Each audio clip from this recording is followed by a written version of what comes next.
Quand deux hippocampes ont le coup de foudre, ils s'éloignent jusqu'à un bouquet d'algues où ils passent des heures à tournoyer l'un autour de l'autre, à changer de couleur et à se faire les yeux doux.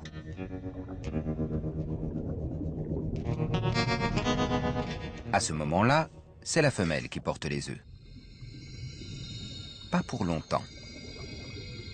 Après avoir nagé côte à côte en se tenant amoureusement par la queue, ils s'accrochent à une algue et se mettent à tourner en rond. Puis, le mâle pompe de l'eau dans sa poche incubatrice ventrale jusqu'à ce qu'elle gonfle et s'ouvre en grand. La femelle enfonce son oviducte dans la poche du mâle et pompe par brèves saccades pour ne pas s'épuiser. Quand la poche est remplie de 200 œufs environ, elle retrouve sa taille de jeune fille pendant que le ventre du mâle s'arrondit. Une fois la ponte terminée, le mâle s'éloigne vers un autre bouquet d'algues où il s'accroche et attend.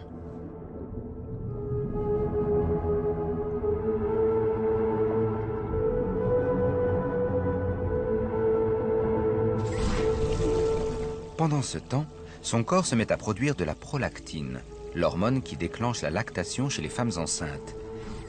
La différence étant que l'hippocampe ne fournit pas de lait, mais de l'oxygène qui transforme la cavité ventrale en une sorte de couveuse. Grâce à un réseau de capillaires, il transfère aux œufs des substances nutritives qui maintiennent la poche pleine d'eau salée. Ainsi, au moment de l'éclosion, les petits hippocampes seront parfaitement préparés à leur environnement aquatique. Bien qu'elle ne joue plus aucun rôle actif, la femelle rend visite au futur père pendant tout le temps de sa grossesse. Elle se montre pleine d'attention pour lui. Une nouvelle fois, ils changent de couleur, tournoient dans les algues et finissent par une promenade, enlacés queue dans la queue. Puis elle repart jusqu'au lendemain matin, pendant qu'il siphonne de la nourriture grâce à sa bouche. On ne sait toujours pas pourquoi la femelle rend visite au mâle quotidiennement au lieu de s'installer avec lui. Quoi qu'il en soit, sa contribution s'arrête au transfert des œufs. C'est le mâle qui se charge de les féconder et de les porter jusqu'à leur éclosion.